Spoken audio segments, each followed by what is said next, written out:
In the heart of South America lies a land so grand, a nation filled with beauty, where dreams are in command, with golden sunsets painting skies and rivers flowing free.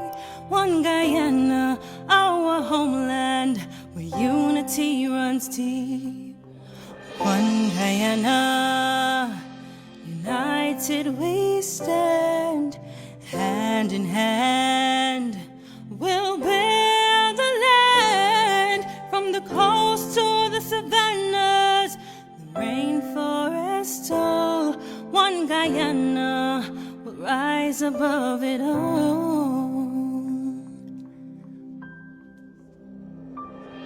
From the mighty Essequibo to the Rupununi Plains, diverse cultures intertwined like rivers after rains. Oh, the colors of our people, a tapestry so bright. One Guyana, different faces, a harmonious sight. One Guyana, united we stand, hand in hand, we'll build our land, from the coast to the savannas, the rainforest all. One Guyana will rise above it all.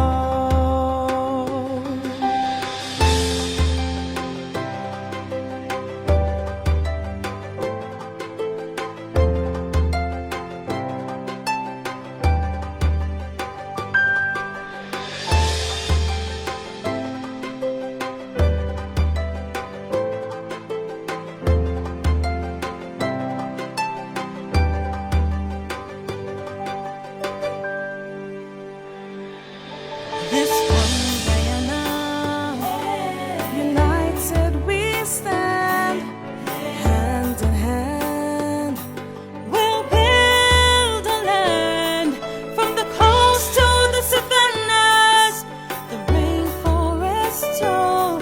One Guyana will rise above it all.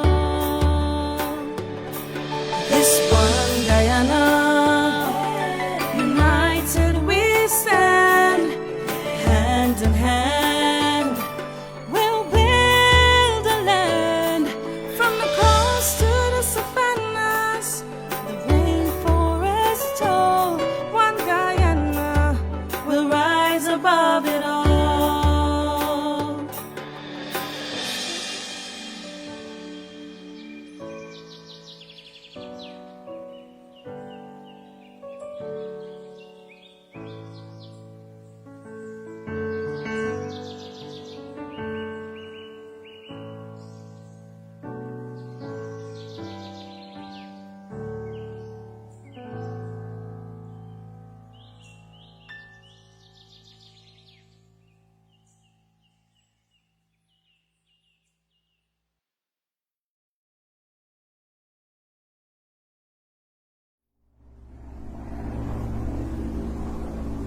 Bire mazak wuro nogong, moro wia kok manoro tijik nikai. Bire mazak wuro nogong. We are one Guyana, a place of peace, a place of love. We are one Guyana, it's paradise, it's our world.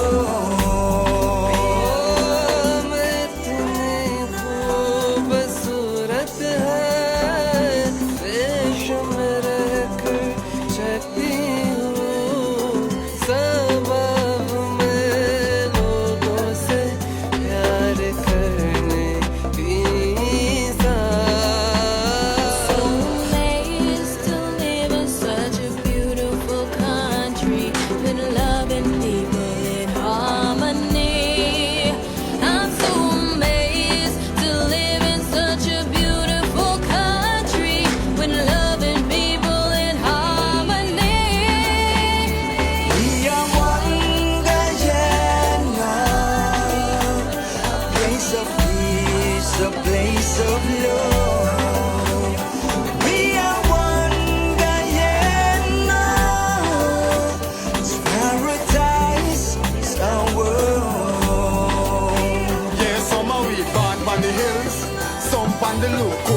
plains, plenty rice and sugar cane.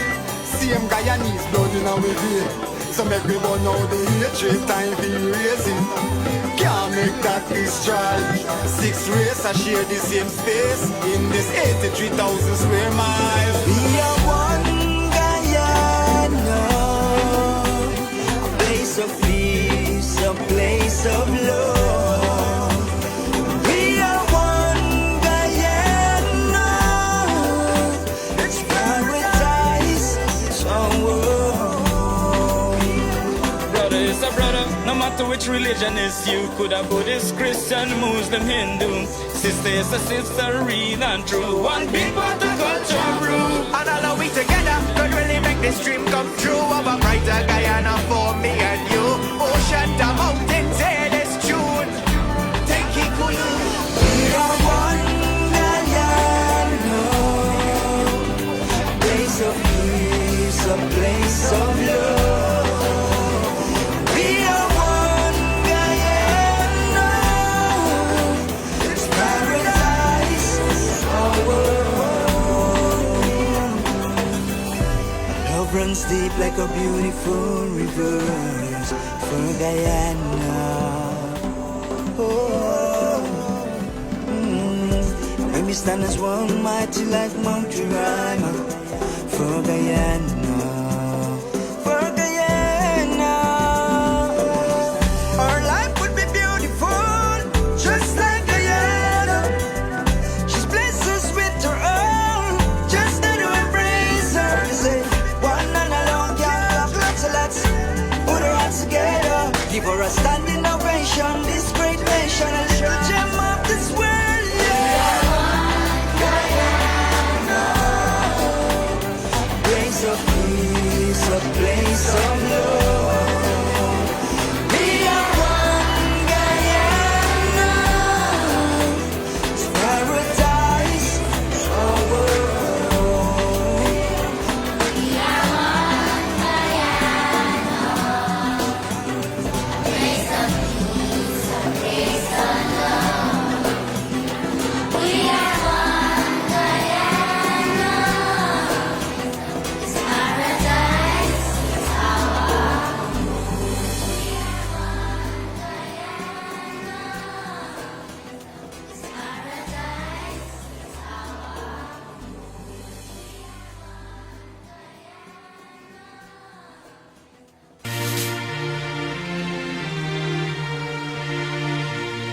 Arrowhead, I love my golden arrowhead. I don't think you heard me. I said arrowhead. I love my golden arrowhead. My. All GT Massive and crew, where are you? Where are you? If you're present, represent. If you're present, represent. Represent.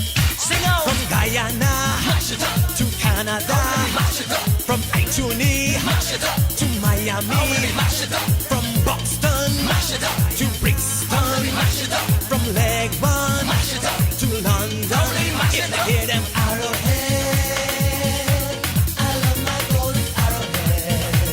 If you feel it in your heart, then you get me doing your part. Arrowhead, I love my golden arrowhead.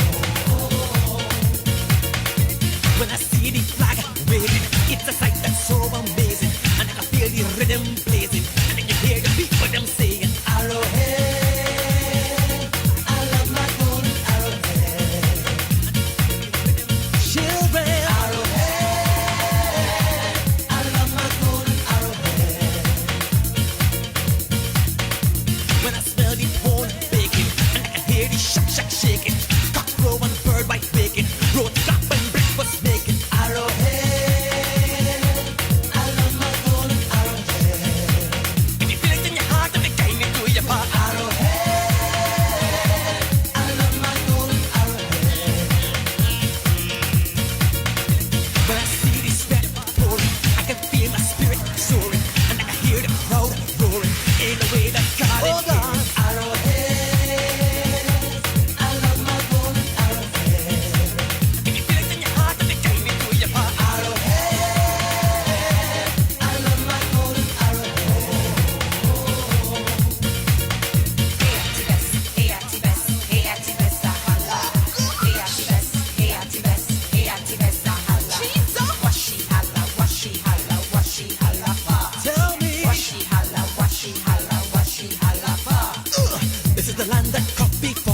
Not the God, another warrior.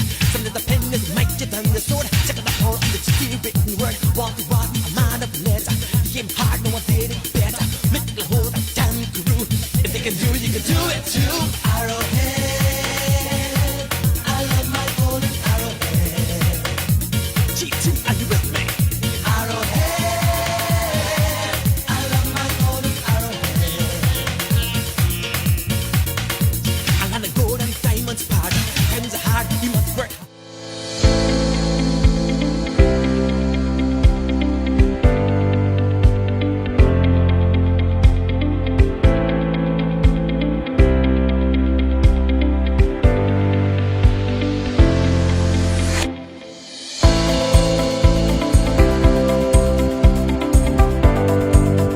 We owe our ancestors who came here. We owe them the duty to look after this country and her people, that they made home, so that we can all be better. I want you to resolve here that you are not going to be a bigot in any way, shape, or form. In your school or out of your school, in your community or out of your community, you are not going to be a bigot because you are bright, young Guyanese children aiming to grow up in a land that is full of love and unity and togetherness. A land that thrives where the government is committed to giving each and every one of you equal opportunities regardless of what you look like. So this morning it gives me great pleasure to declare the inaugural, the first time ever, the Ministry of Education's Arrival Day Village.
in Greater Georgetown, and we are at the Arrival Day Village, established under the guidance of the Ministry of Education. And of course, it is an excellent brainchild, and I must say that the students are out. It's the second day, the second day of the Arrival Day Village, actually. And yesterday began with a cultural presentation and display in the morning hours that started at 9 a.m. And of course, we saw various cultural presentations coming out of the 6 ethnic groups. Now, the village in itself, what it has to offer, I'll let Shane tell you that aspect. So Shane, you go ahead. Yes, so we're at day 2 of the Ministry of Education's Arrival Day Village, and as you know, their Arrival Day is a celebration of all the ethnic groups that came to Guyana, which is the Amerindians, Africans, Europeans, Portuguese, Chinese, and East Indians. And along the Arthur Chang Conference Center ground, we have the booths laid out in chronological order. Yes. And right now, as we speak, the children are making their way through, and they're being told by the respective persons at the different booths about what they're having on display. What we've seen so far between yesterday and today, we're seeing the different contributions that the different ethnic groups have made to Guyana since their arrival in Guyana all those years ago. We're seeing the display of the arts and craft in the Amerindian booth, and we're seeing the contributions of food in the African booth, the contribution of clothing, Portuguese and European, the contribution of the clothing and food and culture, yes, music in the East Indian booth, and we're also seeing the contribution of I saw a depiction of the lion or the tiger in the Chinese booth there as we go along the line. So there's a lot of things on display in these various different booths along the ground of the Arthur Chang Conference Center. And it doesn't only cover just the contributions, but it also covers the history, how it is that our forefathers came, the different contributions that they made to us as Guyanese. We know that we're a melting pot of culture, and what has caused us to be the Guyanese people that we are today, what has shaped us and molded us in the way that we are. So it is a lot to see. Of course, there are orators right along each and every booth, and they're taking you through, they're taking the children through. And of course, this is a great initiative, especially for the children who are sitting common entrance next year. We know that social studies is one of the subjects, four core subjects that is sat at the NGSA exam. And of course, the students are here with their teachers, and of course, they're having a hands-on experience, of the culture and what exactly it is that these ethnic groups had to offer. They're not just studying it from a textbook or sitting in the classroom, but the Ministry of Education has taken it one step further in offering them this experience. Yeah, and if I do remember correctly, there are like artifacts dating all the way back from the 1800s in the European group, Portuguese group, their booth there have an artifact dating back all the way to the 1800s that children have the first hand look and feel of what that fabric is, dating all that many years ago back. So it's really, like Shante said, an hands-on experience here being given to these children by the Ministry of Education in the sense of the Arrival Day Village here at the Arthur Chang Conference Center. So Shante and I are going to take you guys along these booths. For those of you who can't make it to the actual ground here at ACC, we're going to take you along these booths, interview the people at the booth, give you guys a little bit of walkthrough about what we're seeing, what's there that you can interact with.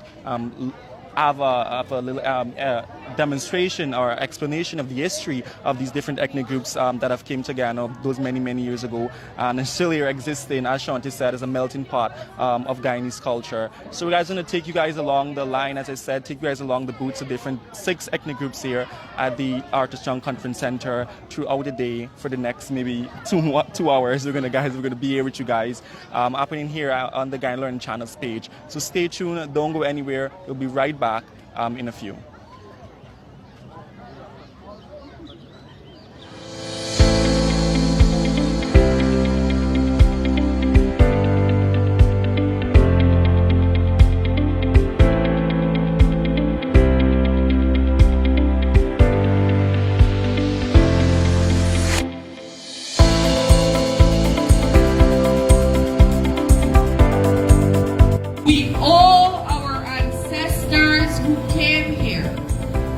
We owe them the duty to look after this country and her people, that they made home, so that we could all be better.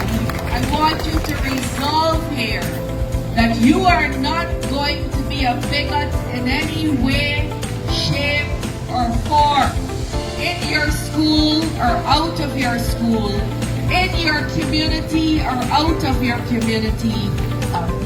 You are not going to be a bigot because you are bright, young Guyanese children aiming to grow up in a land that is full of love and unity and togetherness. A land that thrives, where the government is committed to giving each and every one of you equal opportunities regardless of what you look like. So this morning it gives me great pleasure to declare the inaugural, the first time ever, the Ministry of Education's Arrival Day Village.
with Ovid Williams here at the Amerindian booth here at the Artichoke Conference Center for the Arrival Day Village. And he's going to tell us a little bit about the history of the Amerindian people, how they came and why they settled in Guyana. So Ovid, can we pinpoint an exact time, a date or a period as to when the Amerindians came to Guyana and why they settled?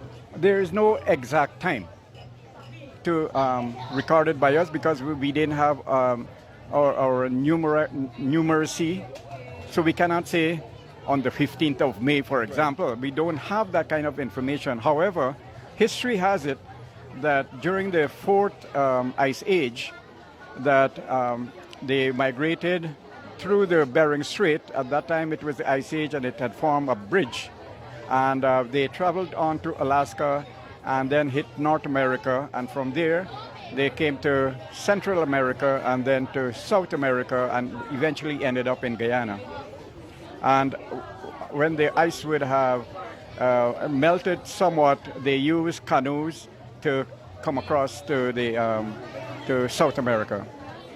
Right, and do we know why they decided to settle in Guyana, build home, continue their customs that they've brought from all the parts of the world? Do we know why they decided to settle, particularly in Guyana? Always look for betterment in the form of food security, and because of the heavy snow and ice age, the animals were lacking. So in search of food, they traveled from one continent to another one, and then eventually ended up this side, and it was more productive for them to be in Guyana.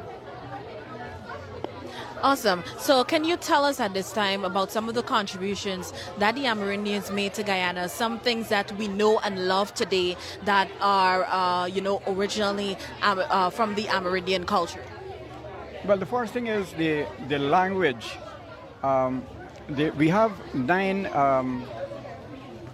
language groups, and most of the names in Guyana is derived originally from the Amerindians, including Guyana, like Essequibo, Quarantine, Demerara, Berbice, and Kaitor Falls, Orinduk Falls, and lots of areas has been named after in the Amerindian languages. So that has been a contribution. And also maintaining the security of Guyana at the border areas. We occupy the frontier of Guyana, and we are not, while the other ethnic groups are centered on the coast, we provide security at the frontiers and at the borders. And it's over 200 and something miles of border unprotected areas where we have, but that's what we have provided.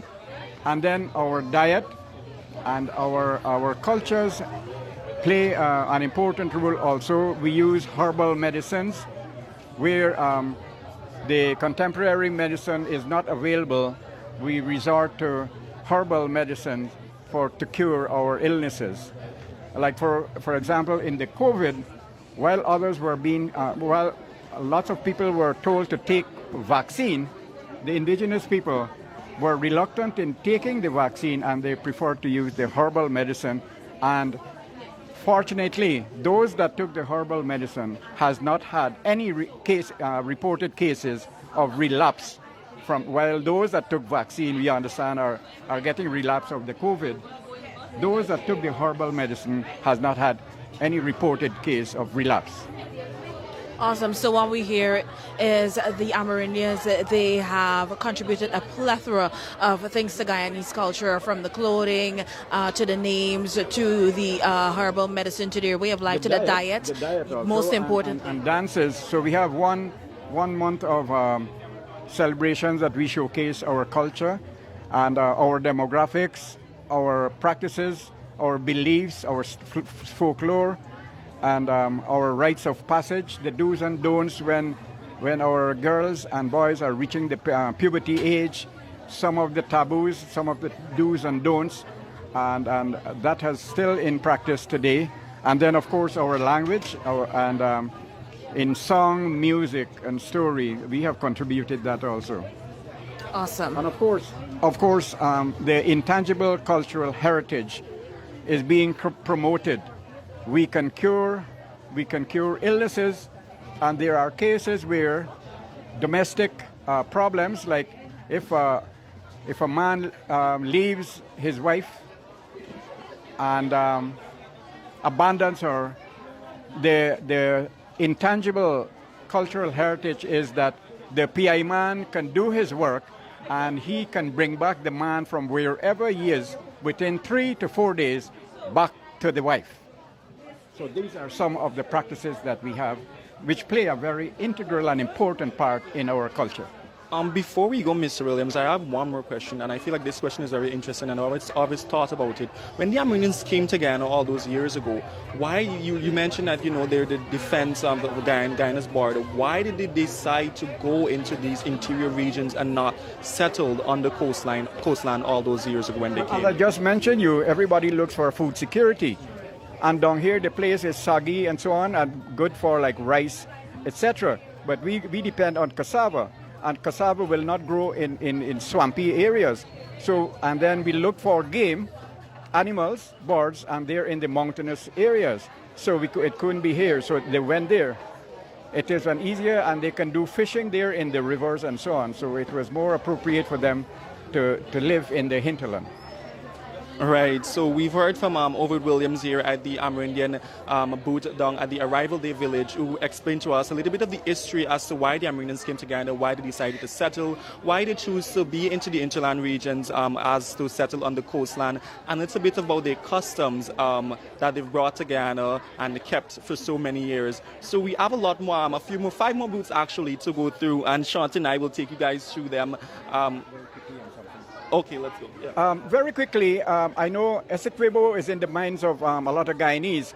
Essequibo comes from the Amerindian word di shikibo, it's the Lokono language, and it means fireside, fireside. Now, people may want to know why fireside, but because we used to travel in boats and we did not have pots, metal pots with handle, we use our clay pots to cook with and to travel. And the saying and the advice to other people who would be going on long journeys on the river, including Essequibo River, they said, "Di shikibo kuputkananabi," do not forget your fireside. So di shikibo means do not forget your fireside. And that has been distorted to the word Essequibo as we know it now. And also quarantine. Quarantine comes from the Lokono language, the Arawak language for coconut. When the Dutch colonized Guyana, they wanted to know what was the name of the fruit, which was very prevalent in the area where Suriname and Guyana borders. And the people said the name of the fruit that they were holding was cocorotini. The Dutch could not pronounce cocorotini, and the closest they came to pronouncing cocorotini was to name the river that now separates Suriname and Guyana to quarantine.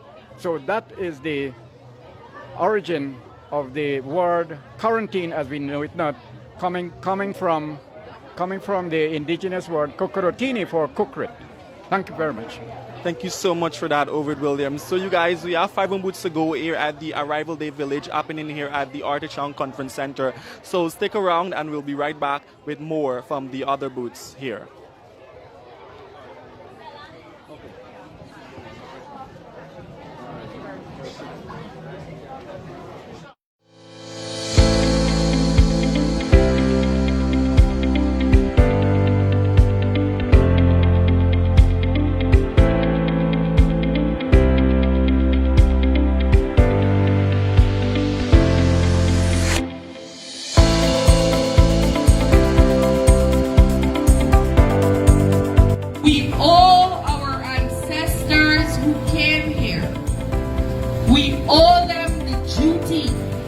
to look after this country and her people, that they made whole, so that we can all be better.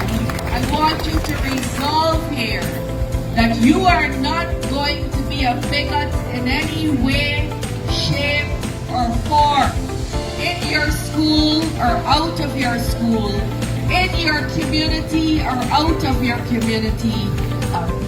You are not going to be a bigot because you are bright, young Guyanese children aiming to grow up in a land that is full of love and unity and togetherness.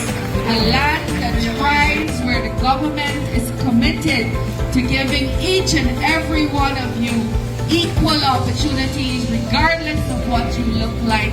So this morning it gives me great pleasure to declare the inaugural, the first time ever, the Ministry of Education's Arrival Day Village.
With Miss Latasha David. We're still in the booth where it's displaying a plethora of Amerindian heritage and culture. And we're talking with Miss Latasha David, and she'll be telling us about the arts and craft that we're seeing before us today and what this means exactly to the Amerindian culture and why it is important to have this preserved. Okay, for the Amerindian culture, we need to teach the children our culture, so that they can grow and teach others about it. So, for instance, we have this here, it's the lucky seed. This is an indigenous seed. I make jewelry with it.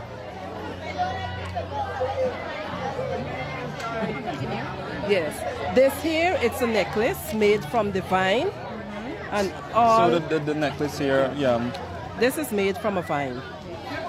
So I try to put everything into a package so it teaches the children that, okay, we can see like a recycle. We use a recycle and make it into something that we can use. And what is the name of this specific vine? I can't really... You can't remember at this point in time. This here, it's the YY seed. And this is called the manicold tree. They take and make the seed. This is the YY seed. This here is the seed from the same straw that we make. This is the ite palm, this is the seed. So we use the seed, we can make the jewelry, we can even make the clothing, which is the straw skirts, bra, and so we make out of it. We use the basket, the fan, so many things we can use to make. So I'd like to ask you a bit about the process of these arts and crafts that you have here before us. Now, we see that most of these, or all of the craft rather, they come from some type of seed or vine or whatever, right? Now, what is the harvesting like? Are you provided with these materials, or is it that you go out and harvest it yourself? No, I would go out and purchase. Whoever do seeds, if I go out and I see a seed on the trees or so, I would pick it up and go and preserve and do my work. But if I can't get it, I go and source from others. I'm looking here right now and I'm seeing these kind of uniquely shaped earrings here. Can you explain to us what these are? This here, it's an earring and it's made from the Arapaima scale, the largest fish we have in Guyana. So this is the scale of the fish. That explains why they're kind of shaped a little bit like the fish. The shapes. Yeah. I cut the shape out in this design and I color it. So we could use, instead of throwing it away, we can use it back and make jewelry with it. This awesome. Here, it's the YY seed. Make this here. So we have a lot. This, it's the same palm. It's the seed, but we get it colored. So you get it in various colors, but it's still the ite palm, the seed. So we have a lot of things. This here is made from the balata, and it's the little indigenous lady. It's from the balata. Nice. So what is the downtime, or what is the time dedicated to making at least one of these craft items? Okay. For me, working from year ago, and it would be a short time for me, but newcomers would it would take a longer, because this here would take me like about 2 hours, but 2 hours. And I also do the knitted cotton clothing made from the cotton thread. So this is the design. I do costumes, I do headpieces, because you can see they have the headpieces, the skirt, all these things here. I know. Very, very, very impressive. So we've been to Ovid Williams, who explained to us the history of why the Amerindians came to Guyana, why they settled, why they decided to settle in different parts of Guyana. And we just spoke to Natasha David, who explained to us a little bit about the arts and crafts. But the Amerindian people have contributed so much more to Guyana as a whole. As Ovid was explaining, they've contributed language, names of many places in Guyana. If we go along the Amerindian booth here at the Arrival Day Village, we also see the different foods on display that they've contributed. Many of us are very aware of the Armenian food. My favorite is pepper pot, obviously. Yes, we all know and love pepper pot. Have, during the festive seasons. There's cassava bread and many, many, many more that they contribute to the Guyanese culture and traditions and customs here in Guyana as the first peoples that came to Guyana. So we're going to just wrap up here at the Amerindian booth at the Arrival Day Village, and we're going to head over to a next booth where we're going to have the similar discussion about their history, why they came, the different contributions that they've made to Guyana, and we're going to see a little bit of more physical stuff as to what these different ethnic groups have contributed to Guyana the many years that they've been here. So stick around and we'll be right back.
We're back and we're at the European booth here, and we have with us Jermaine Brooms, who's going to tell us a little bit about the history of the Europeans. We're going to talk about why they came to Guyana and why they decided to settle here in South America, Guyana. So, good morning, Jermaine. Can you tell us a little bit about the history of the Europeans? Okay, from what I understand, they came here in 1492.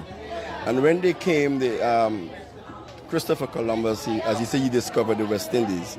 So he came thinking here about gold, the land of many gold. So that's all the history. So he came to see where this gold at. So when he came now, he realized that we can do a settlement. So if we do this settlement, this is my only idea, if we do this settlement, we can get more out just gold, right? So he settled. But when they settle, they realize if we settle, we are the Europeans, we're not accustomed to doing hard work.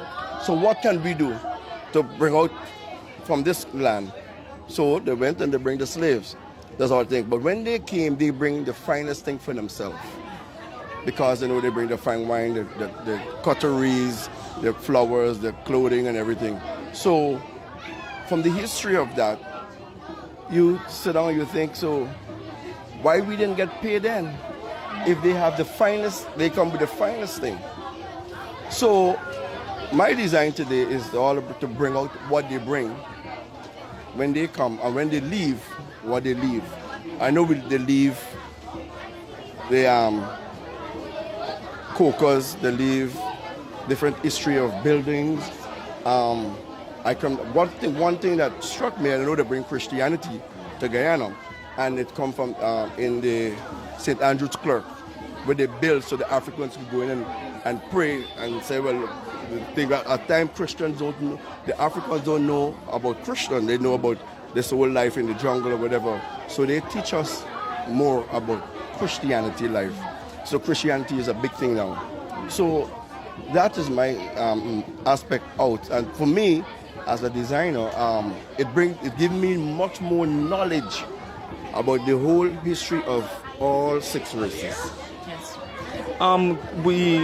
What we've noticed with the different ethnic groups, except the ones that were forcefully brought here, that when they came, they decided to settle in, specific parts of the country. The Amerindians decided to settle within the hinterland regions for, better crop cultivation. Where did the Europeans decide to settle, and why? The part, I think they most settled mostly within the Georgetown, Georgetown region, in the coastal area, because I think it was more easier for them to move and create maybe streets or road so they can move. Because if they go to the jungle, they're going to say, well, we got to go the whole thing. So I think that is the easy in Georgetown. That's where we have so much historic buildings, and that's where we got the unique seawall. Because they realize now, if we are settling ourselves in this old coastal land, we have to protect ourselves. So they build, in my own knowledge, they build the seawall so the ocean could stay out from the water from coming in. So I think they did. Yeah. Now, we see behind you, we have a depiction of Christopher Columbus. And I'm guessing you are the artist behind this art, displaying the clothing that they brought, the clothing concept, of course. And we know this is exactly what the Europeans, what they wore when they were in their very own inhabitation, when they were in Europe. Yeah. We know these kind of activities, doing some amount of astrology and stuff. That's what they were up to. Now, tell us, how exactly did you come up with what we see here today? All right. What happened? I sat down and I think about Christopher Columbus. So I run through the Facebook the pages and check. So then I realized they have a whole set of different clothing that he wear. So I decided to choose this one because he went on the ship and he was spying, and I was telling my kids when he spied, he said, well, wow, because he said he first came, but then when he come and he spied through that, he see how the people walking, right? So this is the idea. So I just decided to say, let's go with the idea, but it would bring out more of the European than just make a simple something. So when everybody come in and say, they say, well, yes, so like these British people, man. So then But the female outfit too, then I sit down and I study what I know. There's big flare dresses and this whole thing, which we don't wear them like now because we have we're more modern now. But in the European clothing, we wear jeans or a jersey, but the European they with the fine hats and so this is how I come. I just sit down and just say, well, look, I just want the color and just bring it through. Nice. So here we have Christopher Columbus depicted as an astronomer and in a ship as he sailed across the various oceans, of course. And I guess this is a depiction of him, discovering the South Americas, because we know exactly where they leave to where they left to come. That's not where they ended up. Yeah, right.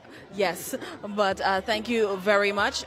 When we look across the other areas of the booth, we can see the female depiction of the European clothing. Of course, we see the tea party. The finest table.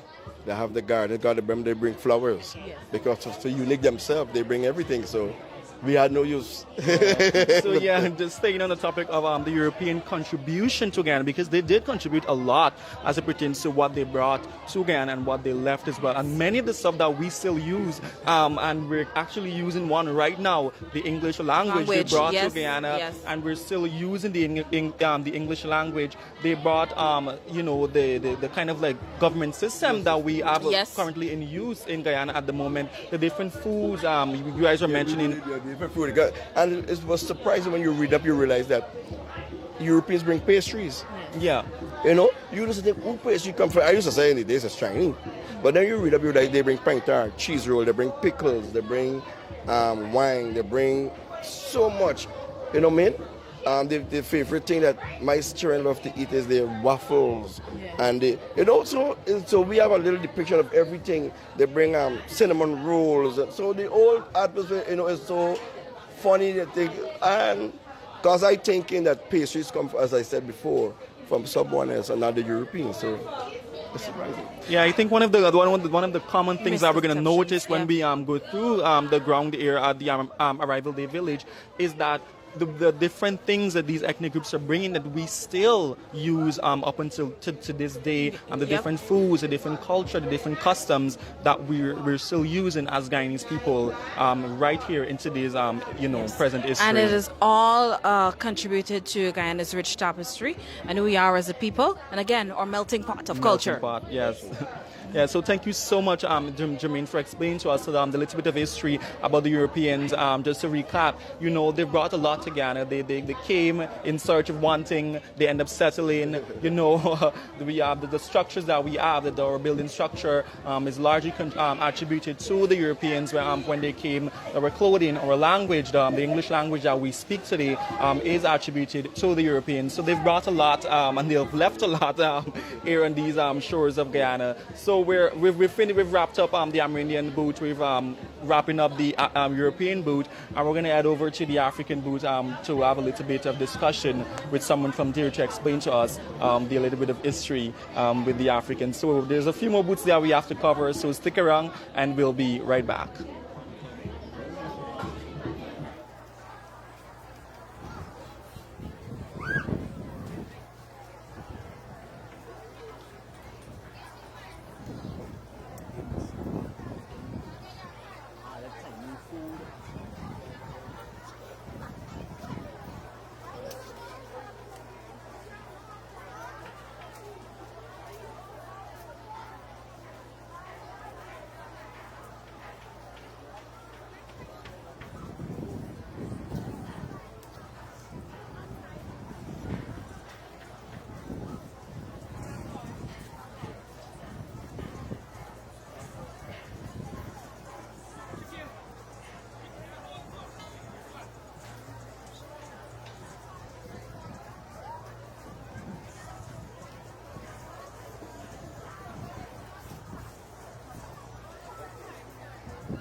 Good to know.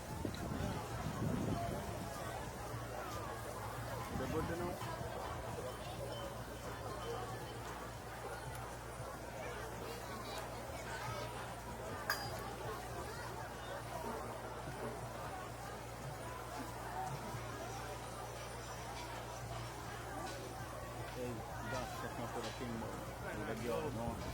what you buy.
So we're at the African booth here at the Arrival Day Village, being brought to you guys by the Ministry of Education. And I'm currently with Mwanza, who is going to explain to us a little bit of history about the African people and why they came to Guyana, what was the reason for why they came to Guyana, and how they were brought to Guyana. So Mwanza, can you tell us a little bit about the history of the African people and why they were brought to Guyana? Well, of course, they were captured and brought to work on plantations, basically. You know, none of them wanted to. They didn't have a choice. There were no paper that they signed to say, oh, maybe I could. No. They were stolen, and they came to work on the plantations, basically. Currently, the first part of the exhibit more so mimics the ship experience of enduring that gruesome 3 months, sometimes 2 months voyage from Africa, from the continent to South America. Now, after they came off the ship, kids, they came to a beautiful country called British Guyana then. While it was green and while it was beautiful, to the slaves, the experience was not green or beautiful. Now, some countries that they came from in West Africa, like Ghana, Gabon, Mali, Cameroon, Togo, just to name a few, those are some of the countries that they came from. Now, after they came off the ship, they came to the auction area here, right? Now, this is where they were auctioned off or sold to the highest bidder. And they were, and that was based on how healthy your teeth was. That was based on how strong you look. That was based on how nice your face was. Then you were sold to the highest of bidders. Now, after you were sold, they somewhat wanted to brand you to represent which plantation you came from.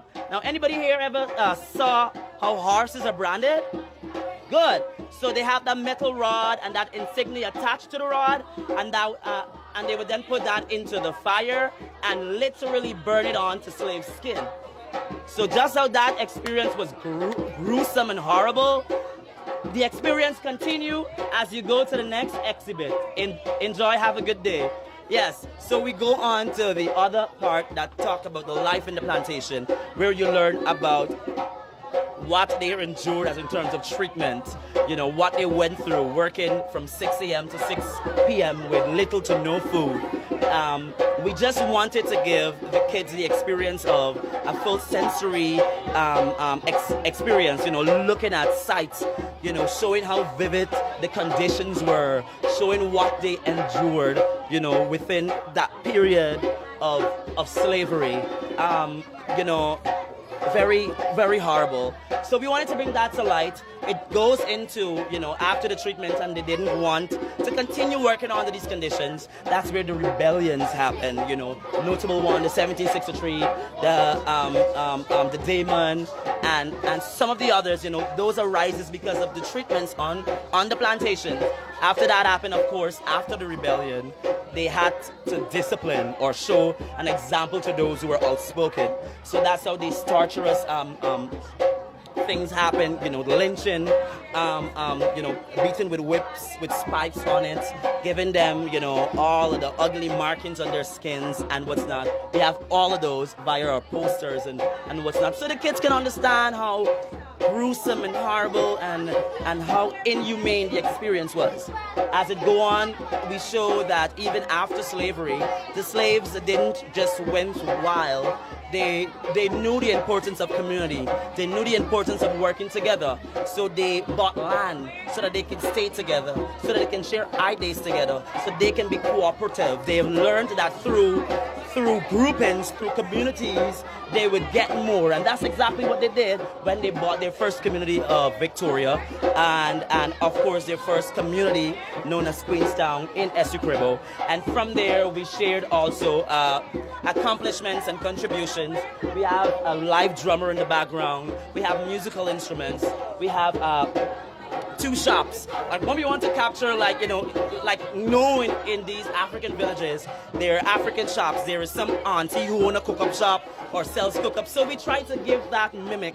So we have Auntie Joni cook-up shop, and we have samples of cassava pone and conky, given the culinary arts part of the African contribution. On the next side, we have Uncle Bertie Tailor shop, you know. There's a tailor in every community, and we wanted to give that, you know, something that they could see, you know, like they can say to themselves, you know, oh, I I know somebody who sews in the community, and there we have a representation of the fashion side of the contributions. We have some clothes on mannequins that gives you the contemporary part of it. Though it's not African traditional, it's African inspired. So it's still some way that we're pulling or maintaining the African identity into modern silhouettes and modern ways that they continue this beautiful experience at the Arrival Village. What I want to talk about, because we talk about, the slavery aspect, let's talk a bit about, if you can explain life after the big monumental moment of May 26, 1966, when Guyana gained independence. What was life like then for Africans? Or specifically, not even independence, we can go farther back when slavery was abolished, how life was then there. I mean, the experience was very, very gruesome. Although they were given the rights to do certain stuff in Guyana and around the world, they were still deemed as nobodies. They were still deemed as, oh, we can't drink at the same pipe together. We can't be at the same beach together. We can't dance in the same club together. All around the world, they still experience that same treatment, And it is so sad to know that we came based on the fact of being stolen, not wanting to come, came to these parts, built these places, started these industries. Because if you look at it, there is no way the sugar industry could not have been built without the slaves that came for that. And then you look at sugar, in some countries cotton, you look at coconut and so many other byproducts. Now after building all of these industries, after putting so many monies into these slave owners' pockets, we were still deemed as nobody when we built them. So even after these dates and what's not, we were still looked down as the ugly people. And in some parts, still the same today. We are still fighting for an identity. We're still fighting for respect. We're still fighting for equal rights, So while in some places it's good, there are countries where they still experience a lot of it. It's an ongoing fight. Like the curation of the booth, we wanted to give that zigzag journey because the African experience and journey, it's no straight walk through. So that's exactly what we want to encompass with the curation of the African village here at Arrival Day. All right, thank you so much, Mwanza, for that lovely, lovely explanation. So as you guys heard, for those of you watching us live on the Guide Learning channel or the Ministry of Education page, if you come down here to the Ardechong Conference Center at the Ministry of Education's Arrival Day Village, if you come to the African booth, you'll get a first-hand hands-on experience about the life of how it was, on these African people on these ships and what they endured on these plantations, when they were slaves. So there's a lot to learn, a lot to soak in, a lot of history that is important and integral for the Guyanese culture, not just for the African people, but slavery taught us all, a little bit about how we can persevere through tough times. So we learned a little bit from the Amerindian village, Amerindian booth, about why they came and why they settled and why they decided to settle in these parts of Guyana. We heard a little bit about the Europeans and what they contributed to Guyana as it pertains to infrastructure and language, and we're learning here from the African booth, what these African people endured and why were they brought to Guyana, basically to work as slaves on these various plantations. But not just the aspect of slavery, but the contributions that they've made to the Guyanese culture that we still use. If you guys can hear in the background, we're hearing the songs of drums, which is still a big part of the Guyanese culture, Guyanese music as we know it here in Guyana. The different foods, as you know, I bet many of you love cook up. It's an African dish that they brought to Guyana, here. So there's a lot to learn. There's a lot to take in. There's a lot of history, being explained here at the Arrival Day Village. So we're going to move on to the next booth, and I hope you guys stick around as Shanta's going to join me back in the next booth where we're going to have a chat with the person there to explain to us what is going on at the Arrival Day Village. Awesome. Now welcome everybody.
with Mr. Quentin Pearson, and we're at the booth depicting the Portuguese, how they came, their contributions, and what they have given to this rich Guyanese culture. Now, tell us a bit about the designs that we see here today. Tell us a bit about the Portuguese, how they came, and the 411 basically. Sure.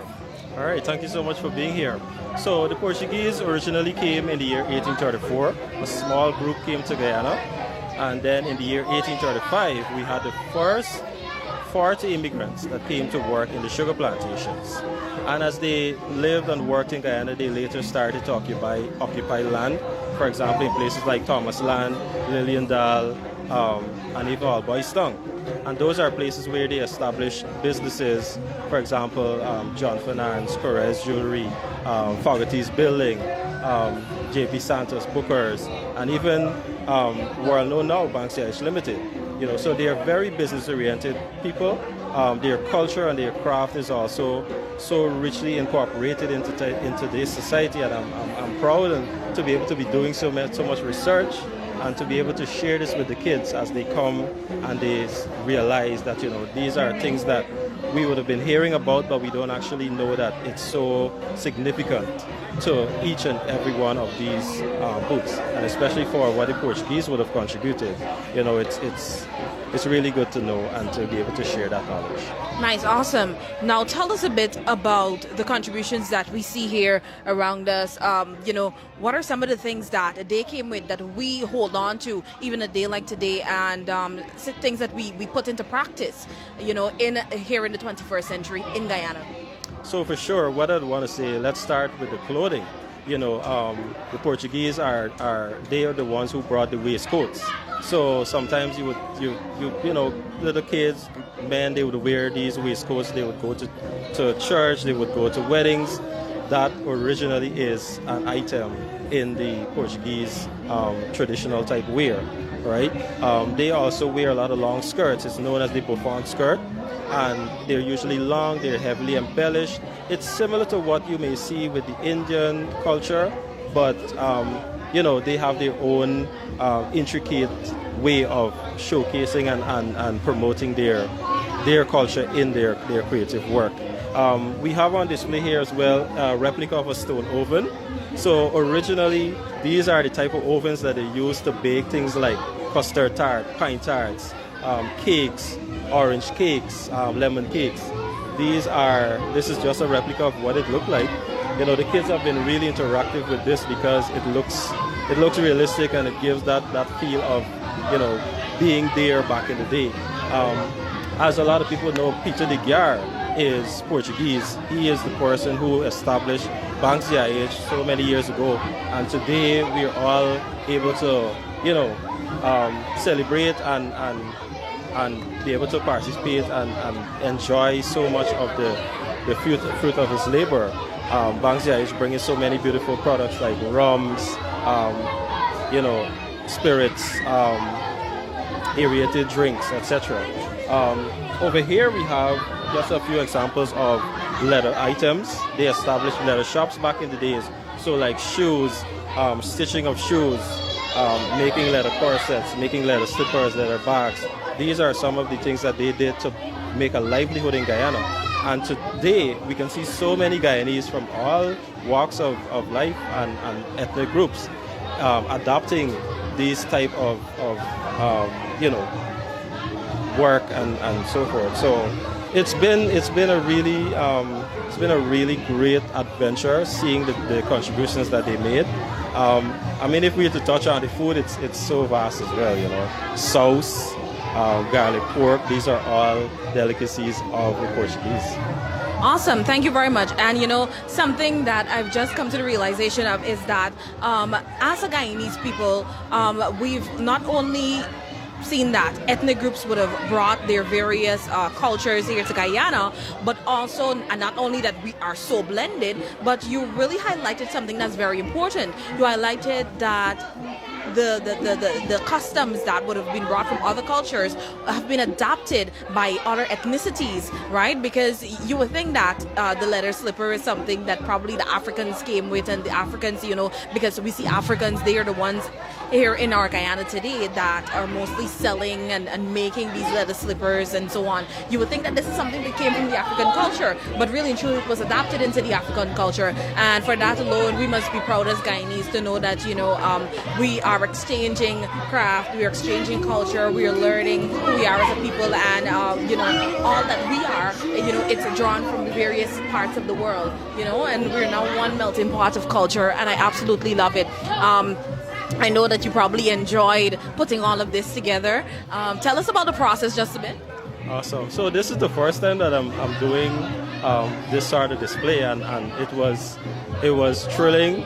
It was a learning adventure. I'm really happy and grateful for all the support that I was given by my other teammates and designers.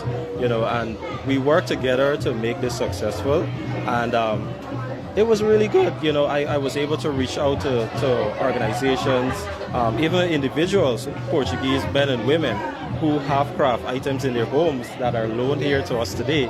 I have a family heirloom that was passed down through the generations. A piece of tapestry that came directly from Madeira is actually on display in our tent.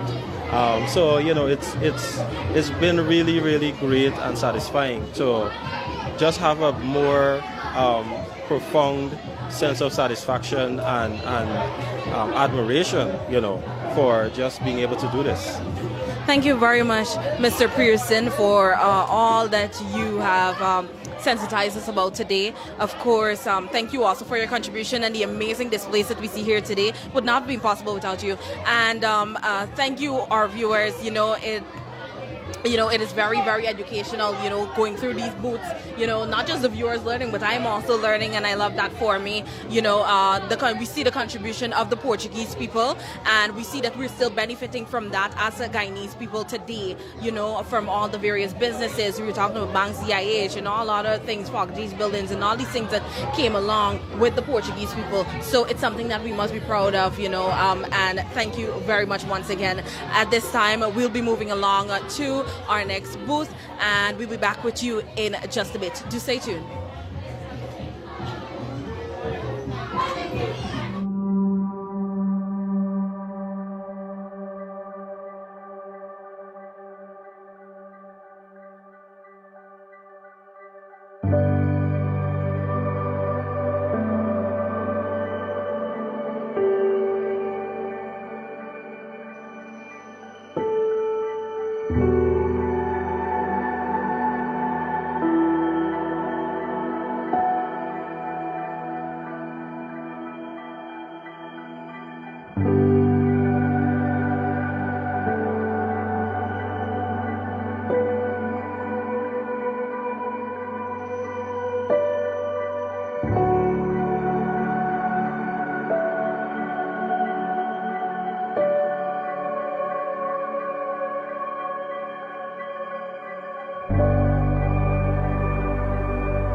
So we're back, and I'm at the East Indian booth here. They're the 5th ethnic group to come to Guyana a very, very long time ago. And I'm here with Julia Williams, who's going to be explaining to us a little bit of the history of the East Indian people. So Julia, can you tell us why or what was the reason for the East Indians being brought to Guyana, and why did they end up settling here in Guyana? So after slavery was abolished, the Europeans needed laborers on the plantation. So the Portuguese left and they went to India for the indentured immigrants. So they came here to work mainly on the sugarcane plantation and then later on rice cultivation. So yeah, and can you tell us give us like an idea of or what was life like for the East Indians coming to Guyana as indentured laborers? Because I think we all know that indentured laborers, they weren't paid the full wage for the job, but they were given money just to, because of the abolishment of slavery. all right, so when they came on 2 vessels, the motive vessel Whitley and the Hesperus. So they were severely ill-treated by the Europeans. If they tried to run away or they were caught skylarking on the plantations, they were beaten and salt rubbed into their backs. So they lived in lodges, small hut-like buildings, and it was in a long line very close to each other. The way of life, they worked from 6 a.m. in the morning all the way up to 6 p.m. It could go even longer. Men, women, and children. So when they came, they not only came to work, they settled in plantations like Enmore, Kanji, and Regina, Vredenhoop.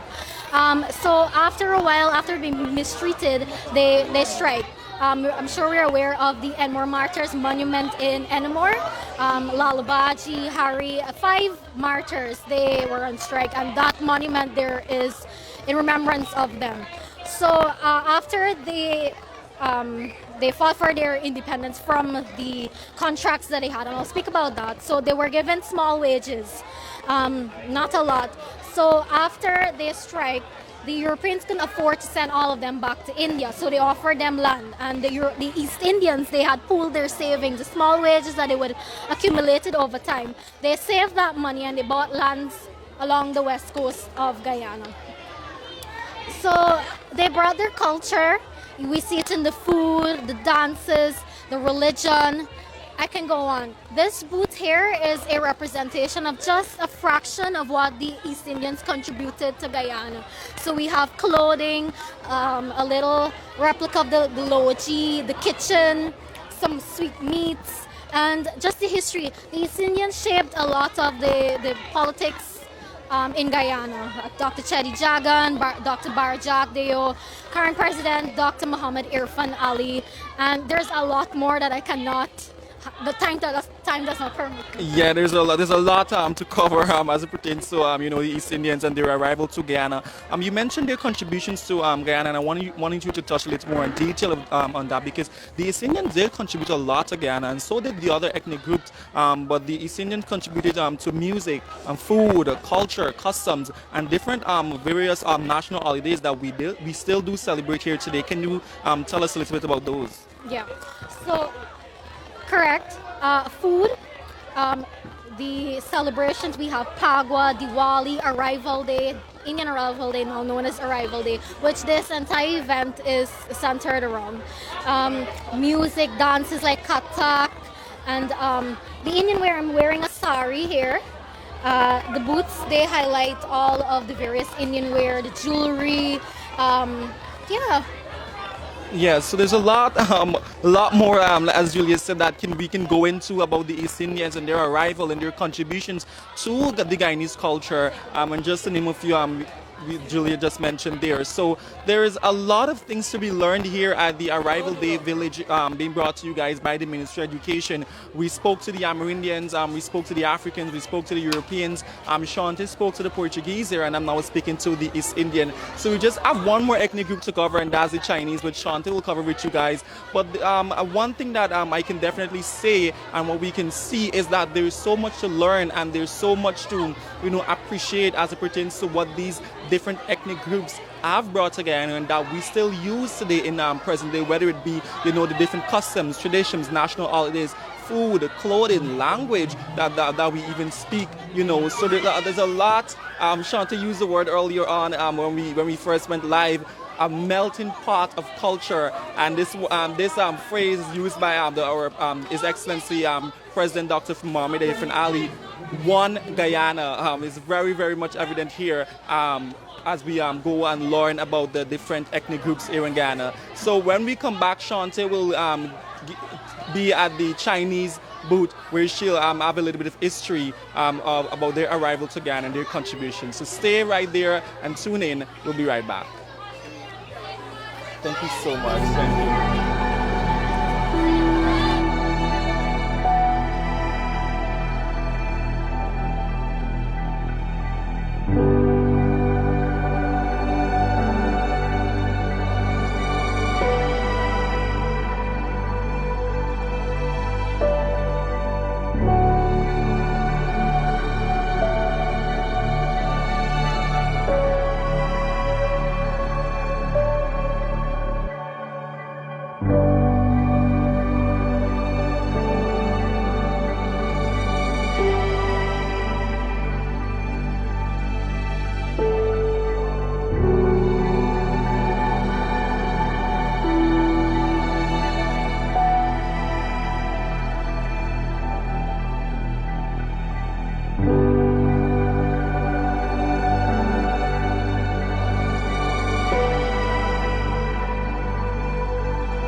With Miss Deborah James, and we are on our sixth and final booth, and of course it's the Chinese, and Miss Deborah James will be telling us a bit about the history of the Chinese, about their contributions, and you know how it all ties into the rich tapestry that we have here in Guyana. So Miss Deborah, how are you doing today?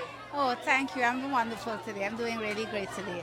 It's good to see all of the children out here today, and I know they're gaining a lot from this exhibition. Awesome. I'm very happy that you said that. Now tell us a bit about the Chinese and their history. Right. Well, the Chinese were the sixth group that came to Guyana, which add to the flavor of our wonderful, diverse culture here in Guyana. So yes, the first group of Chinese came in the year 1853, and the last group to arrive was in 1879. So we had, during that time, all the Chinese, they came here, and they add to the already five groups that were here before them. And the Chinese, like I said, are our brothers and sisters, and they have contributed so much to our culture.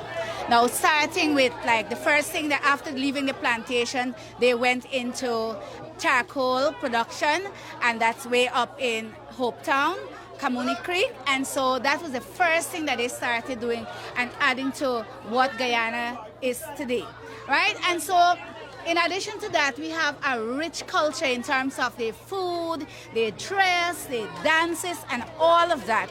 And so I think it's really wonderful for children to come here today and not only learn about or refresh their memory about the Chinese, but also to, to learn to appreciate what they have brought with them from Asia, right? So all of that make our history, make our Guyana, make the Guyanese society today such a wonderful place to be a part of. Awesome.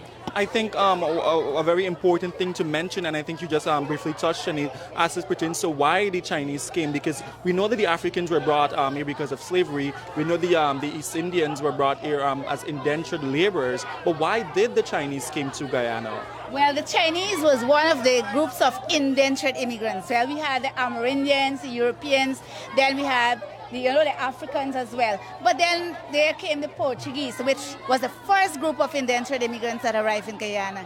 And after them, we had the East Indians, and then we had the Chinese. Now, the indentured immigrants really came on a contract for 5 years, so they were treated differently than the Africans that arrived here before them, right? So they came on a contract, they were paid to work, but it was the same things that they were doing as those that came before them, right? They came to work on the sugar plantations. So that was what they came for initially. But of course, like I said, spending years here in Guyana, after their contracts were ended, right? Some of them decided to stay. As we know, anybody to Guyana would want to stay here, right?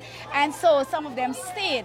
And so the descendants here today are Chinese descendants, and some of them went back, but of course we know that many of them stayed here in Guyana. Yes, and they continue to contribute to our rich culture. Right. Now, let's talk about some of the contributions that the Chinese made to the Guyanese society. Right. Well, first things first. Well, up to today, we have the charcoal industry vibrant, strong, right? And so that was one of the things started by the Chinese immigrants.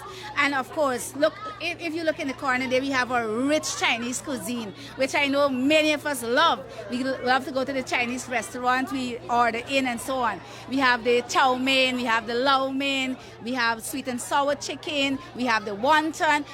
All of that add to the rich culture of Guyana.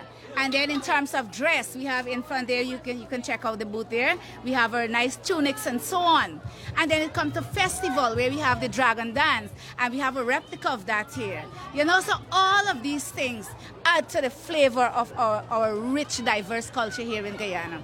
And I think it's really wonderful. And up to the day, you see now that our children are here with us today, they can see, they can learn, like I said, refresh their memory, but most of all, learn to appreciate our Chinese brothers and sisters. And you see, that is the important thing. Tolerance, respect, appreciation, and that is what we want to instill in our young children today. Awesome. Thank you very much, Ms. Deborah James, for your awesome insight. Detailed explanation of the history and the Chinese people and their contributions to Guyana. And with that, we've come to the end of our walkthrough of the 6 ethnic groups and their booths here at the Arrival Day Village, brought to you guys by the Ministry of Education at the Arthur Chong Conference Center. We're going to go live in a few minutes to the cultural presentation for day 2. I hope you guys stick around for that, where they're going to go on display to display what we've basically shown you guys along the way. So I'm sure Shantae have learned a lot. I've learned a lot, surely, and we can't wait for to go and impart these different knowledges that we've learned here at the Arrival Day Village at the Arthur Chong Conference Center. So it was nice talking to you guys. Stick around for the cultural presentation happening very, very soon in a bit. So yeah, thank you, Shantae. Anything you want to add? I'm Shantae Eastman. And I'm Shane Marks. Thank you guys for tuning in.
departments of education, our teachers, our students, special invitees. We want to take this opportunity at this time to officially call to order day 2 of the Ministry of Education's Arrival Day Village here at Arthur Chung Conference Center. Today continues what we would have started yesterday, providing for us a landmark in our education fraternity whereby we are celebrating our peoples who came here, and today we want to continue within that recognition. And even as we go through our Arrival Day program, be encouraged to know that this provides for each and every one of us an opportunity to celebrate the richness of our culture here within the Cooperative Republic of Guyana. This morning we are truly humbled by the presence of each and every one of you who will make today's occasion a grand success. And so to the schools journeying from all across the country, we want to say thank you for coming out here today. And we trust that as we go through today's proceeding, it will not only be an enjoyable one, but it will be a learning experience for each and every one of you. And so to begin our program today, we want to make welcome the East Indian TASA group who will come and grace us with a piece. Let's put our hands together as we welcome this TASA group as they entertain us this morning.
Yeah, here it is.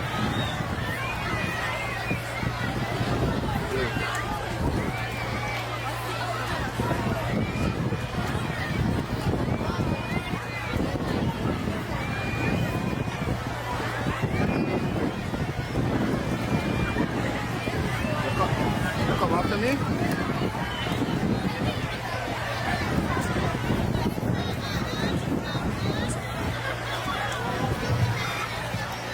This should give you another shot.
No,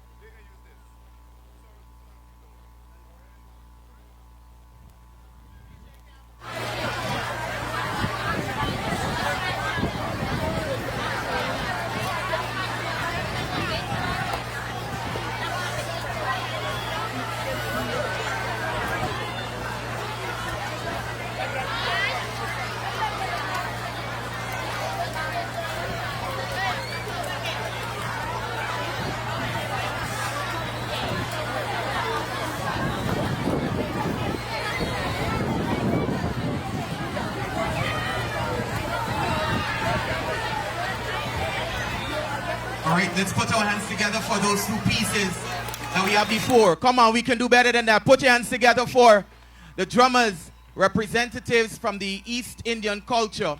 If you have a Guyana flag in your hands, let me see you wave those flags. Right where you are, wave those flags.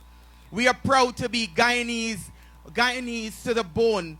At this time, we are going to make way for students from the Bishop's High School, Christchurch, St. Rose's High, St. Stanislaus College, President's College, and Queen's College. And these students are about to come to do an interesting piece for us, which provides an overview of our Arrival Day Village here at the Ministry of Education. So once again, let's put our hands together and make them feel welcome. The Amerindians, the Bishop's High, Europeans, Christchurch, Africans, St. Rose's, Portuguese, St. Stanislaus College, and we have Chinese, Queen's College.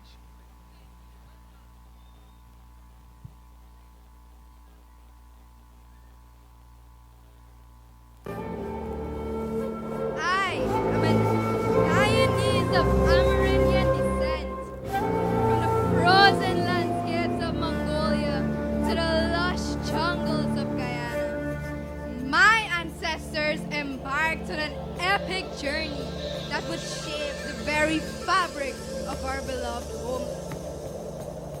The adventurous Amerindians journeyed from Mongolia across the icy Bering Strait, chasing warmer lands and food. They eventually settled throughout the Americas and in today's Guyana. They established vibrant villages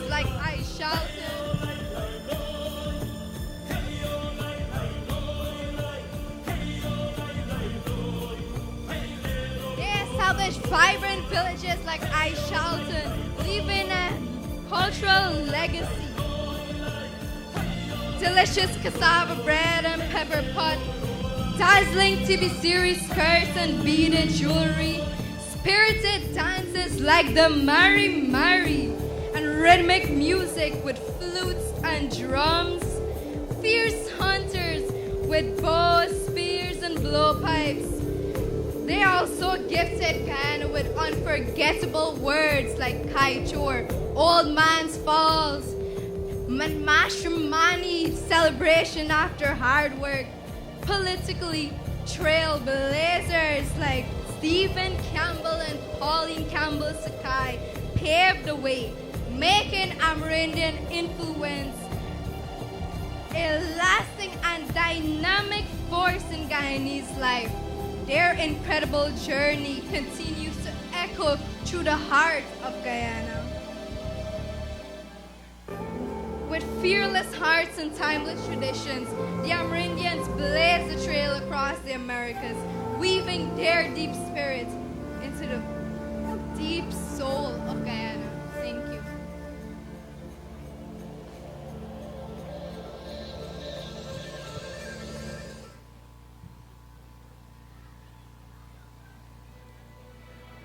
I am a Guyanese of European descent, fueled by the dazzling legend of El Dorado. My fearless ancestors set sail across the treacherous seas and stormy skies to reach the shores of Guyana, forever reshaping its history. The Spanish were the first to visit these shores, but moved on past. They were followed by the Dutch, who built thriving colonies like Essequibo, Demerara, and Berbice. The French swept in briefly in 1782, only to be overtaken by the English in 1796. With them came tantalizing foods like pastries and pies, elegant waltz, lively accordion tunes, and fine ceramic that enrich the local culture.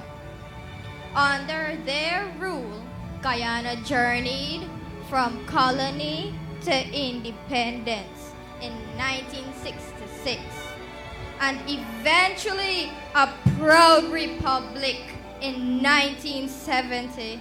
Their legacy still echoes today in names and places such Georgetown, Versailles, I-Flat, and the fabled El Dorado, weaving their bold adventures into the heart of Guyana's vibrant story. Driven by the dreams of gold and glory, the Europeans sailed their way into Guyana, leaving a bold imprint on its land, culture, and history.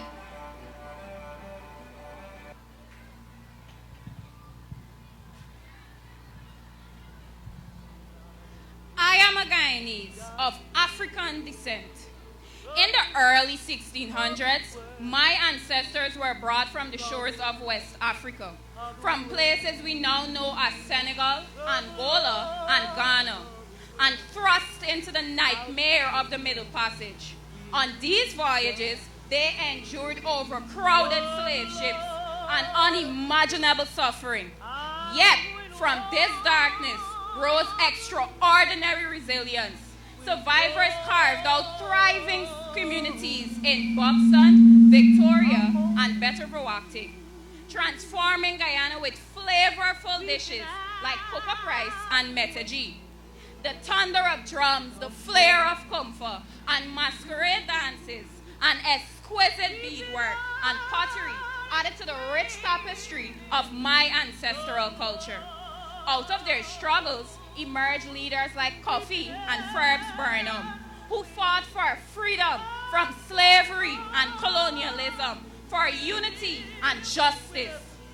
From the depths of unimaginable hardship, my ancestors rose with unbreakable spirit, transforming their pain into power and leaving a vibrant legacy that still beats at the heart of Guyana today, shaping the fierce and proud spirit of Guyanese that still burns bright in our beloved land.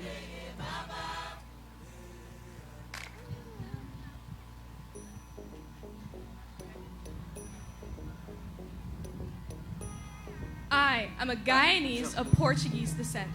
On May 3rd, 1834, the first of my ancestors disembarked from the ship Louise Bailey and set foot in this country for the first time. They came all the way from the impoverished Portuguese-owned island of Madeira to work on the sugar plantations as indentured laborers. After indentureship, whilst some returned, many chose to stay. They helped to build this beautiful nation of ours. Their prints are still very much evident today, from the mouth-watering stewed beef, red beet soup, and pancakes to the garlic pork we enjoy at Christmas. Stringed instruments like the brags and the ragas echo through the halls of our rich culture. My ancestors were staunch Christians. We owe the construction of the first Sacred Heart Catholic Church to them. So establishing they were that we still see their legacy in our business community. The likes of the Fernandez, Bookers, the likes of the Fernandez, Santos, Fogartys, Bookers, Deguars are etched in the name, our names etched in our history. Thank you.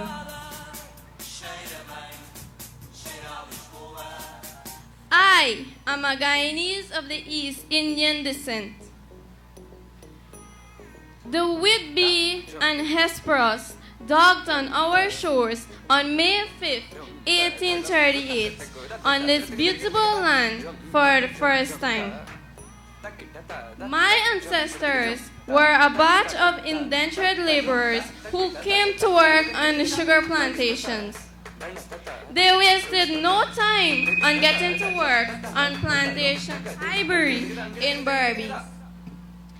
Other East Indian groups worked on plantations as well, from Anna Regina in Essequibo to Cane Grove and Bellevue in Demerara, and Blackbush, Bowler, and Bushlot in Berbice. My ancestors have left a lasting impression on our culture and way of life.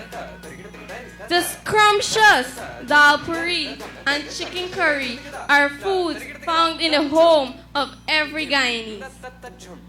Katak and Nagara are dances brought to our shores. We still proudly wear our lehengas, saris, kurtas, shalwars, dhotis, and harnis, just as we did many years ago. From the soothing bhajans and melodious harmonium to the exciting tassel drumming, the East Indian musical art forms are embedded in our veins as a true Guyanese. Our ancestors joined the fight for freedom and a better standard of living for all. Dr. Chetty Jagan helped to steer our country through the rough seas of colonialism to a blooming democracy. Currently, Dr. Bharat Jagdeo and His Excellency Dr. Irfan Ali, Guyanese of the East Indian descent, are steering our country into a modern state. Thank you.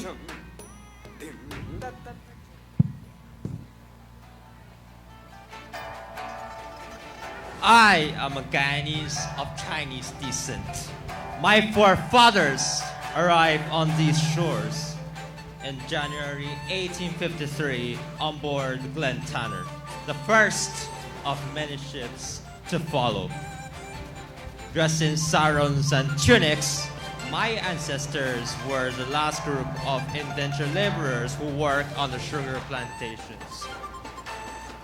After indentureship, many of them settled in villages such as Blankenberg, Wensonfars, and Poderoyon. Chinese cuisines such as fried rice and chow mein are a stark reminder that my ancestors helped to build this nation. On the Chinese New Year, the dragon dance and the lion dance bring our Chinese culture to life. Chinese lanterns, fans, and kites are some of the craft works that are still relevant to our society. My ancestors also left their mark in Guyanese politics. Mr. Arthur Chon was our first president. In fact, he was the first ethnically Chinese person to be elected the head of state of a non-Asian country. Thank you.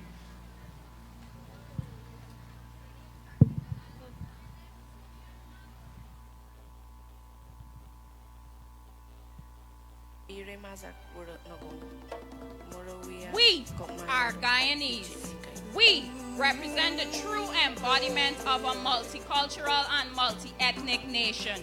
Through all our differences, one thing is constant. Our ancestors all helped to shape this nation, and we will continue their hard work as one people, one nation, with one destiny, as we build out a beautiful and free one Guyana.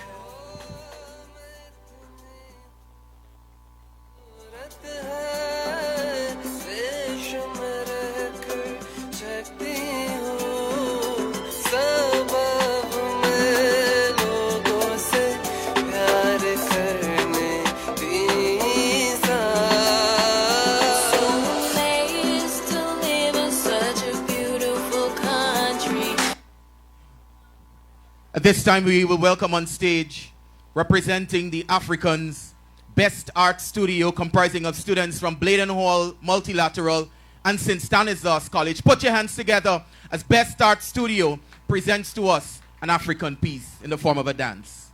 Anywhere I go, mo láti padà sílé mi. 'Cause my mommy won't want to leave me. I don't want me person tell me say I'm too lazy. Olúwa bọ̀nà of leleni. As I dey hustle, like I dey buy your okun lazy. No go talk, say me I'm too lazy. Anywhere I go, mo láti padà sílé mi. 'Cause my mommy won't want to leave me.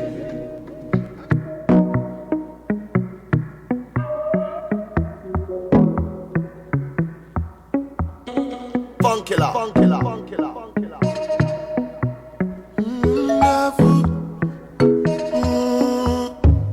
I go show you wonder what it wonderful.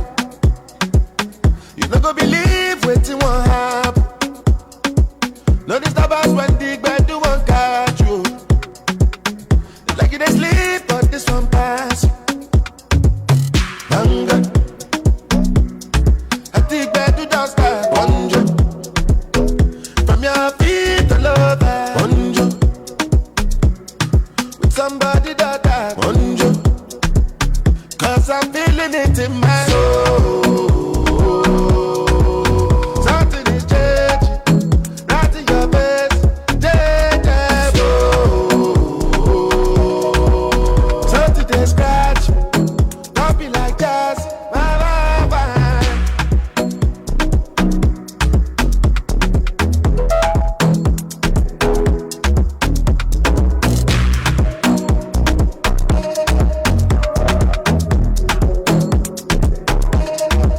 Anywhere I go, moonlight, padà sílé mi. 'Cause my mommy won't want me lady. I don't want me person tell me say too lazy. Olúwa bọ̀nà of leleni. As I dey hustle, I dey buy your okun lazy. No go talk, say me I'm too lazy. Anywhere I go, moonlight, padà sílé mi. 'Cause my mommy won't want me lady. I go show you wonder what it wonderful. You never believe what you want happen. No disturbance when the bed do one catch you. Like you dey sleep, but this one pass you. Hunger.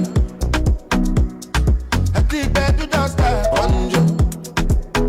From your feet all over. Bonjo. With somebody that bonjo. 'Cause I'm feeling it in my soul. Something is changing. Not in your best.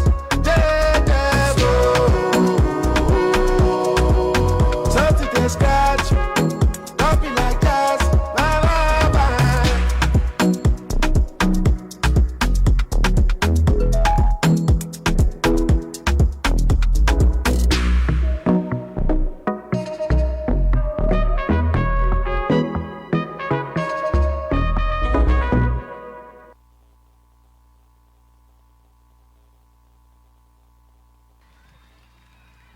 Come on, let's keep the applause going. Let's keep the applause going. Let's keep it going. Let's keep it going. Most definitely, we want to thank the Best Art Studio. Today, we are in for a treat, and we want to continue to celebrate our rich cultural heritage here within the Cooperative Republic of Guyana. Here to represent the Europeans. Let's put our hands together as we welcome Chosen Academy of Dance as they bring to us another piece. Make them feel welcome. Make some noise until they get on stage.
Let me hear you say we reppin' GT.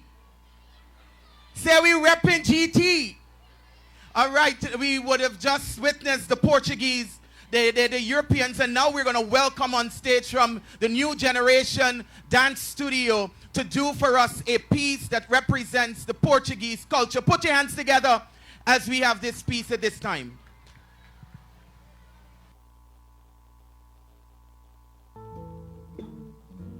The children of Madeira, in honor of Portuguese arrival day in Guyana.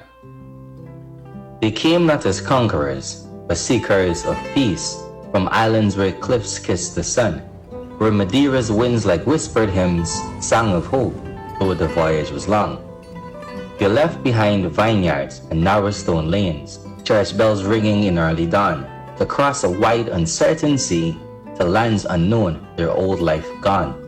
In the belly of ships, with prayers on their lips, they arrived on Guyana's shore, with nothing but faith and willing hands and dreams they'd not held before. They were bound not by chains, but by hardship and toil. Indentured but proud and free, they planted their roots in the Demerara soil, with the heart of their ancestry.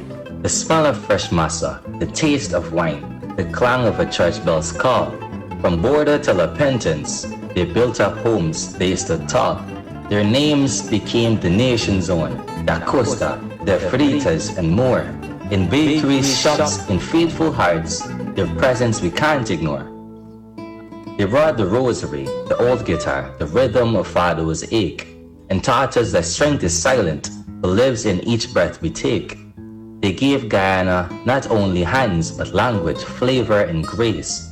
Your legacy lives in every street, your memory time won't erase. So let the candles light their path, let bells once more resound for the children of Madeira's shores who made this land their ground.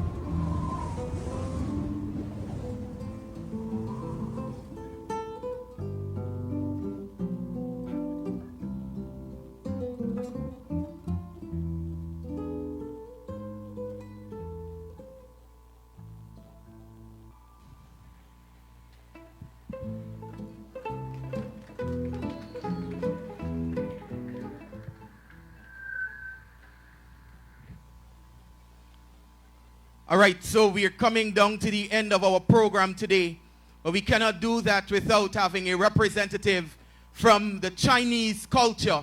So once again, let's make some noise as we are represented by the Chinese culture.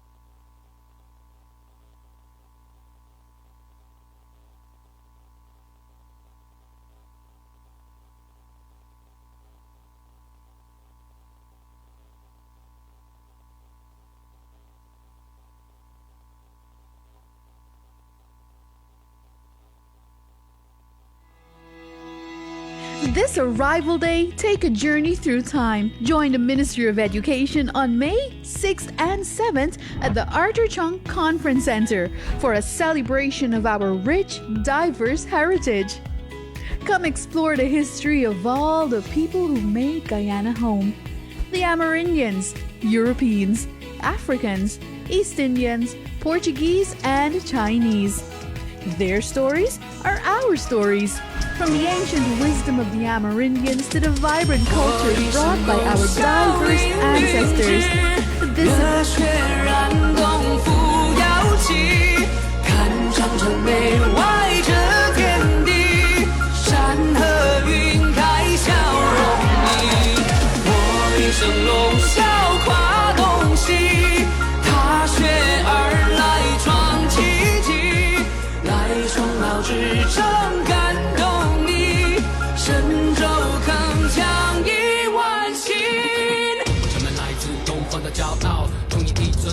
的荣耀，四方英雄多多指教，我带着敬意向天幕歌声好。2008光芒依旧闪耀，生活还在熊熊燃烧，老朋友坦诚相见的心，分享中国的故事，它传奇而美好。我就是内外雪花飘飘，必须见而笑，这多自豪。我像个海纳百川的怀抱，双奥支撑繁星环绕。万里山河都在画里，尽是铭刻盛世的绝技。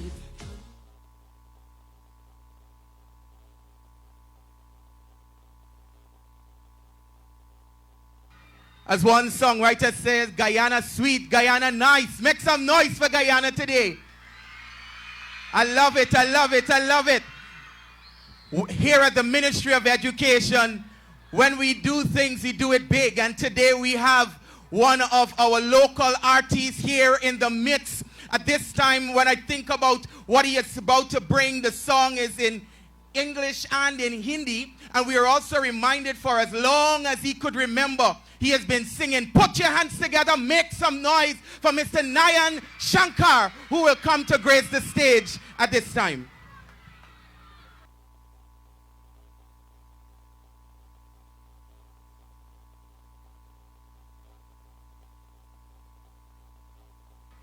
Because you're so special, you gotta make some noise again. Make some noise again. All right.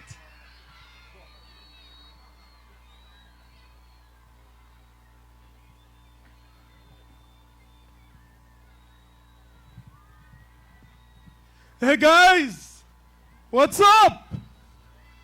Yeah, you're gonna make some noise. Yeah? Okay. All right. So, this song is basically in Hindi and English. Could you guys sing the English with me? It's very easy. The line, beautiful Guyana. Can I hear anybody say beautiful Guyana? All right. Should we start? Should we start? Are you guys ready?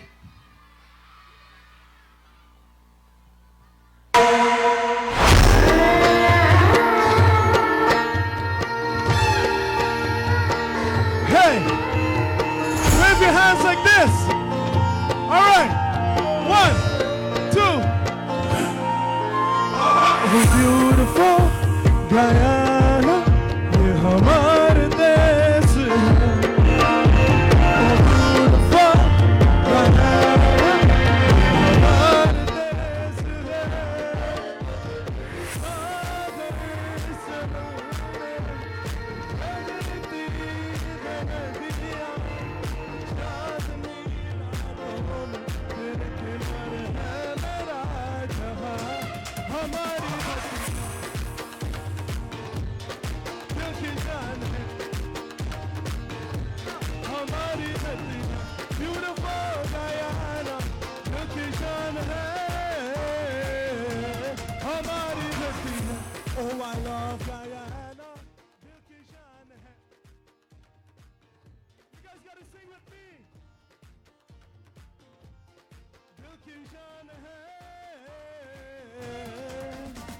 Oh, beautiful Guyana, ye hamare desh hai.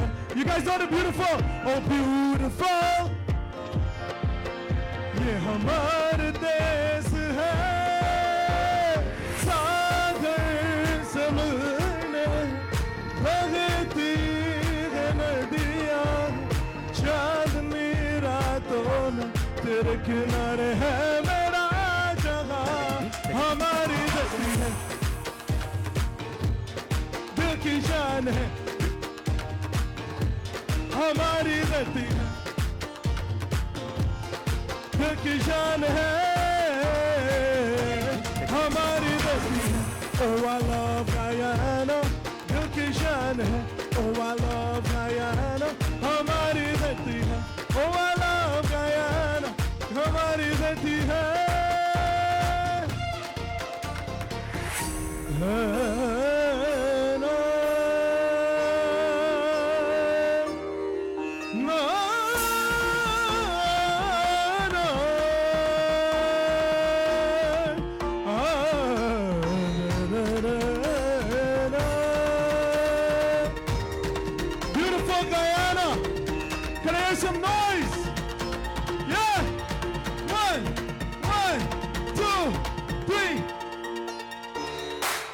हमारी धरती है, दिल की शान है, हमारी धरती है, दिल की शान है, हमारी धरती है. Oh, I love Guyana. Oh, I love Guyana. हमारी धरती है. Oh, I love Guyana. दिल की शान है.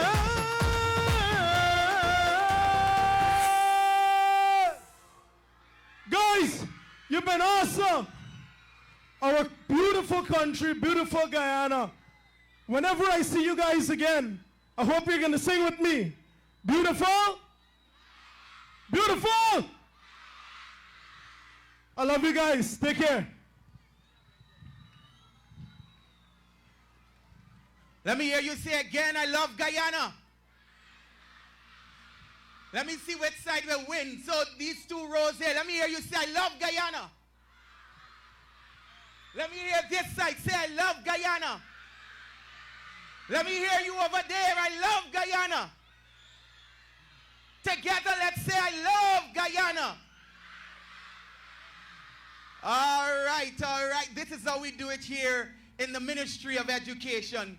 At this time, we want to extend a warm and appreciative, we want to thank all schools. We want to say from the bottom of our heart how appreciative we are that you would have taken the time out to come over the past 2 days, the Ministry of Education, Arrival Day Village.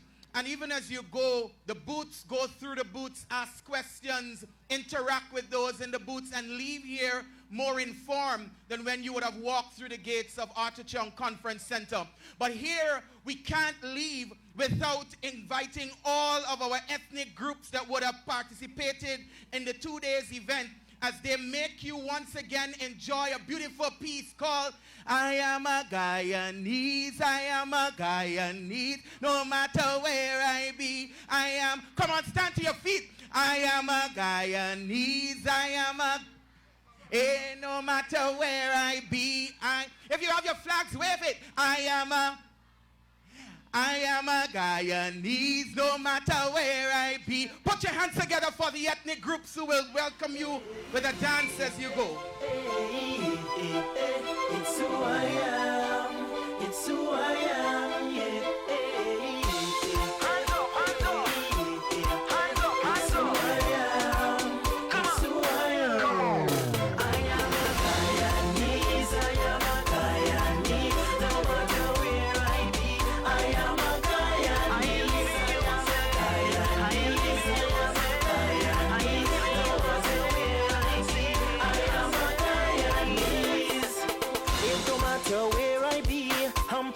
Still be me, I'll always represent. I'm always Guyanese. In every party I rep it. Inside a defense I rep it. Country people overseas never deny your Guyanese. In the morning I rep it. In the evening I rep it. In the day, in the night I tell you, anywhere I go I got my flag, my GT flag, yeah.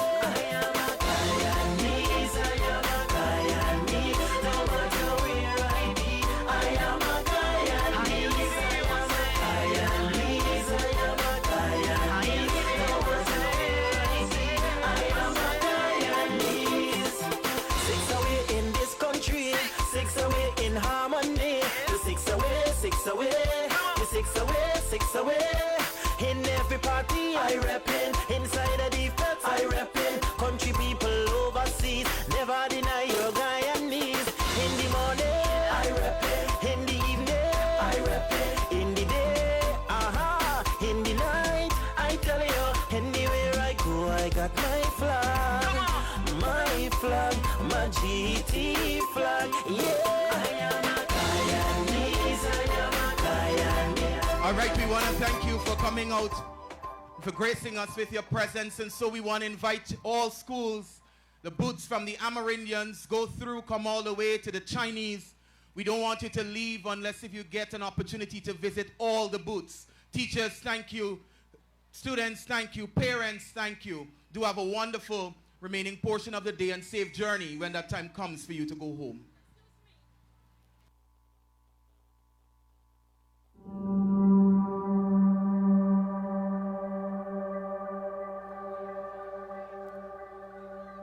The driver of PAG 6091, you need to go to